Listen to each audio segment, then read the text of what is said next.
ইহুদিরা বলেছিল নাহনু আবনাউল্লাহি ওয়া আহিব্বা, আমরা হইলাম আল্লাহর সন্তানদের সন্তান এবং আল্লাহর কাছে ভালোবাসার পাত্র। আল্লাহ কি তাকে ইহুদিদেরকে একবারে রাজপ্রাসাদে বসাই দিছে? দাবি করলে কি আর জান্নাত পাওয়া যায়? আল্লাহ সুবহানাহু ওয়া তাআলা বলেছেন দাবি করলে জান্নাত পাওয়া যায় না। জান্নাত পেতে হলে আপনাকে কোরআন হাদিস মোতাবিক চলে দেখাইতে হবে। মুসলমানের ঘরের জন্ম হলে জান্নাত পাওয়া যায় না, আপনাকে মুসলিম হইতে হবে।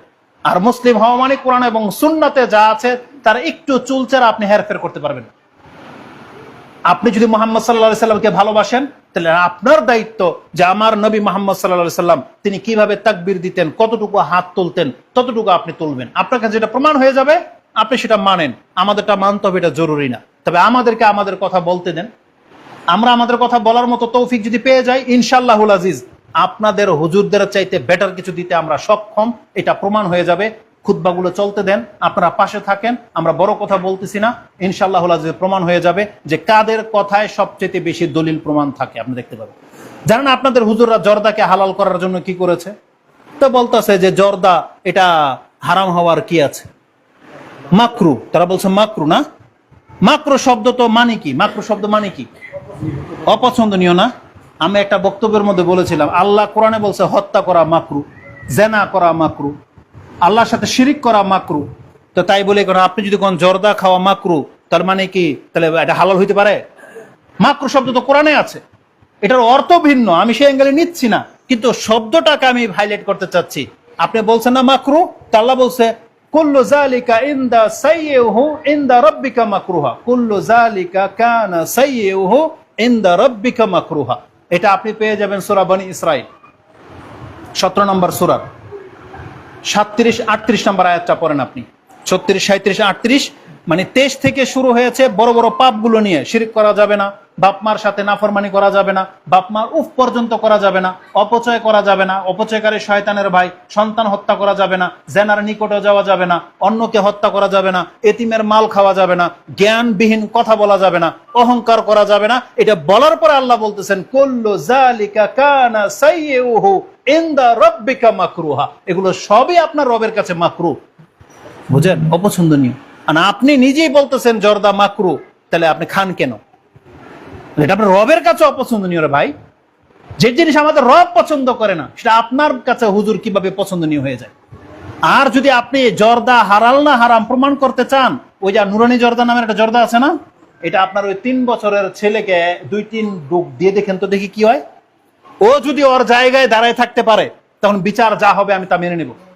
আর ও যদি মাথা ঘুরায় পড়ে যায়, তখন এই জর্দাখোরদেরকে এটা স্বীকার করতে হবে যেটা হারাম। তাহলে আপনাদের হুজুরাই তো তারা।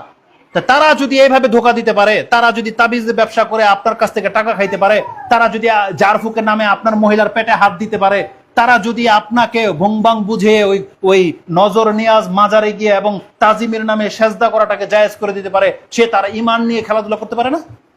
তাহলে সে আমাদের খেলাফ বলবে না তো বলবে কে?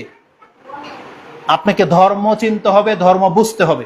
কোরআন এবং সুন্নাহর বাহিরে কোনো ধর্ম নাই, কোনো হুজুরদের কথায় ধর্ম চলে না। আপনি এখন থেকে কোরআন এবং হাদিস দিয়ে চলার চেষ্টা করুন, দেখবেন যে তারা যেটা বলতেছে এটা কোরআন হাদিস সম্মত কিনা। দলিল ভিত্তিক চলার চেষ্টা করেন। আর যারা অপপ্রচার, মিথ্যা প্রচার করে, এগুলো আসলে আমরা মুখে তো চাপা দিয়ে থাকতে পারবো না, আর আমরা লাঠি বেন্দা নিয়েও কোনোদিন মাঠে নামি না, নামবো না, আল্লাহর কাছে পানাহা চাই। তবে দাওয়াতি কাজ করতে চাচ্ছি, আমরা আমাদের কথাগুলো বলতে সুযোগ দিবেন, আপনি শুনবেন, শোনার পরে আপনি সিদ্ধান্ত নেবেন যে এই কথা ভুল নাকি সঠিক, ওটা আপনি সিদ্ধান্ত নেবেন। এটার উপরে কোনো মানে ওই লাঠি বেন্দা নিয়ে কোনোদিন মারামারি মুসলিমদের অন্তত এটা শোভা পায় না। আমরা মুসলিমরা এমনি দুর্বল, ইন্ডিয়ারা আমাদেরকে নিয়ে ষড়যন্ত্র করতেছে, আর আমরা পড়ে আছি রফেল দেন আর আমিন নিয়া, এগুলো নিয়ে রাশারাশি করে আমরা দুর্বল, আর ওরা আমাদের পুরো দেশটাকে হজম করে নেওয়ার চেষ্টা করতেছে। এইভাবে হয় না। কত দুর্যোগ, কত মানে পরিস্থিতি খারাপ হয়ে যাচ্ছে, বিভিন্ন দেশে যুদ্ধ, বন্যা, ভূমিকম্প। আমাদের দেশে ভূমিকম্প, বন্যা হবে, তাহলে আমাদেরকে কে বাঁচাবে? আমাদের এখন সময় আসছে তওবা করে আল্লাহর রাস্তা ধরে নেওয়া। আমরা তো, আমাদের দাবি তো হচ্ছে আপনি আল্লাহর বন্দিগি করেন, আল্লাহর গোলাম হন। এটাকে আমাদের কি, এটা ইহুদিদের দাওয়াত? একজন ব্যক্তি বলতেছে আপনি আল্লাহর বান্দা হন, আপনি রাসূল সাল্লাল্লাহু আলাইহি ওয়াসাল্লামের সুন্নাহকে ফলো করেন, এটাই ইহুদিদের দাওয়াত? তাহলে আপনি মানুষই চিনেন না, তাহলে এটা আপনার ব্যর্থতা। এটা আমাদের দাওয়াত। আমরা যদি মুখে একটা বলে অন্তরে ভিন্ন কিছু প্রমাণ করতে পারেন, যে এরা দেখেন মুখে বলে আল্লাহর ইবাদত করতে, অথচ হুজুররা এনে বইবে সেজদা নেই, তাইলে আপনারা ধরতে পারেন যারা মিথ্যু। আমরা যদি আপনাকে তাবিজ কেটে দেওয়ার পরে যদি বলি যে হ্যাঁ 100 টাকা আমাদেরকে দেন, তখন বলতে পারেন যে আরেকটা ধান্দা, আপনি বলতে পারবেন তখন। কিন্তু আমরা তো তাবিজ দেইও না, আপনার টাকাও খাই না, তাহলে আপনি আমাদের বিরুদ্ধে কিভাবে এটা বলেন যে আমরা ধর্ম ব্যবসা করতে বসছি? আল্লাহ আমাদেরকে বোঝার তৌফিক দান করুন। এই মসজিদটা কয় শতাংশের মধ্যে হয়েছে? আলহামদুলিল্লাহ, এই মসজিদকে আল্লাহ কবুল করুন।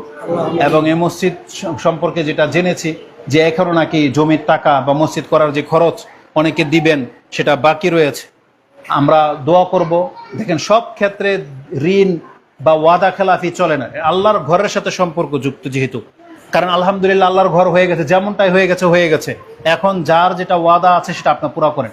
আমরা আমাদের এই ভিডিওর মাধ্যমে বলতে চাই, যারা দূর দূরান্ত থেকে আমাদেরকে দেখে বা চিনে, তাদেরকেও বলবো যাতে আপনাদেরকে সাহায্য সহযোগিতা করেন এবং এই মসজিদটাকে খুব দ্রুত যেন আল্লাহ সুবহানাহু ওয়া তাআলা প্রতিষ্ঠিত করে দেন। এবং আমাদের এই মসজিদের মোতাওয়াল্লি এবং ইমাম যিনি হবে, তাদেরকে আমরা বলবো আপনি ইনসাফকারী হন। আল্লাহ আমাদেরকে নমনীয় করে পাঠিয়েছেন। রাসূলুল্লাহ সাল্লাল্লাহু আলাইহি ওয়াসাল্লাম কি বলেছেন জানেন? আদ-দীনুন নাসিহা, আমাদের ধর্মটা হচ্ছে শুভাকাঙ্ক্ষীর দিন, কল্যাণকামীর দিন। আমি সবসময় আমার মুসলিম ভাইয়ের ভালো চাইতে হবে। এই মসজিদের ইমামকেও আমি বিদ্যা বুদ্ধি রাখি দেখে আপনাকে ওই হানাফি মাযহাবকে নিয়ে কটূক্তি করে কোনো বক্তব্য এখানে দিতে পারবেন না, এটা বলে দিন ভালো করে। কারণ দাওয়াত দেওয়ার বহু ভাষা আছে। একটা মানুষ আল্লাহ সম্পর্কে জানে না, তাকে আল্লাহ সম্পর্কে জানেন, ওই মাযহাব সম্পর্কে তাকে জানাইতে হবে না। এইটা নিয়ে রাশারেশি দরকার পড়বে না। তো তার কষ্ট আছে, তওবা সম্পর্কে তাকে বলেন। তার নামাজটা ভুল হচ্ছে, নামাজ সম্পর্কে তাকে তালকিন করেন। ওযুটা শিখান, বলবেন যে এইসব বিষয়গুলো নিয়ে আগে বাড়তে। আগে সবচেয়ে ইম্পর্টেন্ট হচ্ছে আকীদা। আপনি যদি আল্লাহ সম্পর্কে সঠিক জ্ঞান না থাকে, আপনি তাহাজ্জুদ গুজার হইলেও কোনো কাজ হইব না। আপনি যদি আপনার নবীকে না চিনেন, তার সৃষ্টি সম্পর্কে না জানেন, তাহলে আপনার এই ভ্রান্ত বিশ্বাস নিয়ে আপনি কোনো দিন চুমা খাইলেও কোনো কাজ হবে না। আল্লাহ সুবহানাহু ওয়া তাআলা আমাদেরকে কবুল করুন, আমাদের ভুল ভ্রান্তিগুলোকে আল্লাহ মাফ করুন। এবং সর্বোপরি এই অন্তরে নিয়ত রেখে বলতেছে, আল্লাহ যদি আমাদের পথ হক না হয়ে থাকে, যেটা হক আল্লাহ তুমি তো জানো এবং দুনিয়াতে সেটা আছে, আল্লাহ আমাদের প্রত্যেককে তুমি সেই হক পথের দিকে আমাদের মুখ ঘুরিয়ে দাও। আমিন। ইহদিনাস সিরাতাল মুস্তাকিম, আল্লাহ আমাদেরকে সঠিক সরল পথ দেখাও। সিরাতাল্লাযিনা আনআমতা আলাইহিম, তাদের পথ যাদেরকে আল্লাহ তুমি নিয়ামত দান করেছিলা, এবং তাদের পথ নয় যারা গোমরা হয়েছে, পথভ্রষ্ট হয়েছে। রাব্বানা লা তুযিগ কুলুবানা বা'দা ইয হাদাইতানা ওয়া হাব লানা মিন লাদুনকা রাহমা ইন্নাকা আনতাল ওয়াহ্হাব। আল্লাহ হেদায়েত দান করার পরে আবার আমাদের অন্তরকে আল্লাহ তুমি ভিন্ন দিকে ঘুরিয়ে দিও না। আমিন ইয়া রাব্বাল আলামিন। ইয়া মুকাল্লিবাল কুলুব সাব্বিত কলবি আলা দীনিক, ইয়া মুসাররিফাল কুলুব সাররিফ কলবি আলা তাআতিক। প্রতিনিয়ত আল্লাহর কাছে দোয়া করবেন, আল্লাহ আমাকে তুমি সঠিক পথ দেখাও। আপনি হয়তো সঠিক পথে আছেন, কিন্তু এটা বললে কি হবে জানেন? আপনি যে আল্লাহর কাছে নমনীয়, এটা প্রমাণ হবে। আল্লাহর কাছে হেদায়েত চাওয়া ছাড়া হেদায়েত পাওয়ার কোনো রাস্তা নেই, আপনি জেনেন। আল্লাহ আমাদেরকে প্রতিনিয়ত এটাই শিখিয়েছেন যে তুমি আল্লাহর কাছে হেদায়েত চাও। টাকা পয়সা তো সবাই পায়, সন্তান পেয়েছেন, না চাইলেও আল্লাহ দিয়েছে, কিন্তু হেদায়েতটা আল্লাহ না চাইলে আপনাকে দিবে না, এটা আপনি জেনে রাখেন। হেদায়েত আল্লাহর কাছে চাইতে হবে, নমনীয় হইতে হবে যে আল্লাহ আমাকে তুমি সঠিক পথ দেখাও, চাইতে হবে আল্লাহ তুমি আমাকে সঠিক পথ দেখাও। আমাদের